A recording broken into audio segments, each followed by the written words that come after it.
Seit über einem Jahr demonstrieren die sogenannten QuerdenkerInnen und CoronaLeugnerInnen gegen die Corona-Maßnahmen. Dabei verbreiten sie nicht nur Fake News, sondern auch etliche Verschwörungserzählungen und das Coronavirus selbst. Auch am vergangenen Dienstag hat der Autokorso der QuerdenkerInnen in Freiburg stattgefunden. Dazu wurde ein großer Gegenprotest mobilisiert. Mit dem Fahrrad ging es vom Platz der alten Synagoge zum neuen Stadion, wo sich die CoronaLeugnerInnen sammeln. Gründe, sich gegen diesen Autokorso zu stellen, haben die Gegendemonstrierenden viele.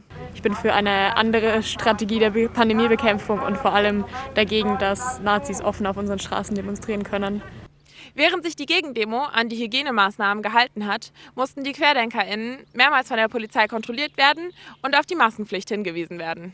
Der Autokorso der CoronaLeugnerInnen sorgt für vielfältige Kritik. Dass es eben mit antisemitischen Verschwörungstheorien einhergeht, dass Nazis akzeptiert werden auf den Demonstrationen und dass auch die Mitte der Gesellschaft nichts dagegen tut.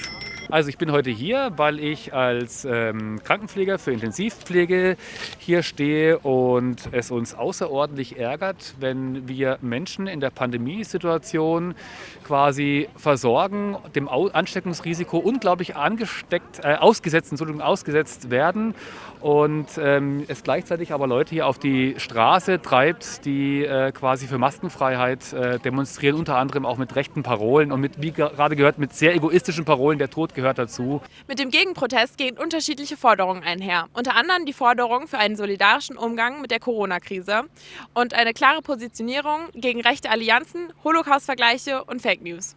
Klar, dass wir deutlich mehr Personal in den Kliniken bekommen, um die Pandemiesituation besser handhaben zu können.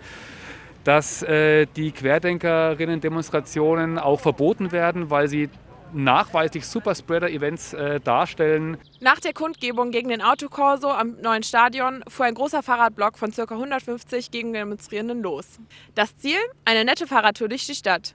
Erst Richtung Mooswald und Seepark, danach auch ins Rieselfeld und nach Haslach. Und dabei möglichst geschickt den Autokorso ausbremsen, der mit polizeilich verbotener Musik und Blinklichtern durch Freiburg fährt und den regulären Verkehr stört. Ein enormer Aufwand für die baden-württembergische Polizei, die viel Personal und alles, was mindestens 2 Räder hat, auf die Straße gebracht hat. Wir sind gespannt, ob zuerst den QuerdenkerInnen der Sprit oder den Gegendemonstrierenden die Puste ausgeht. Vor allem mit den steigenden Spritpreisen.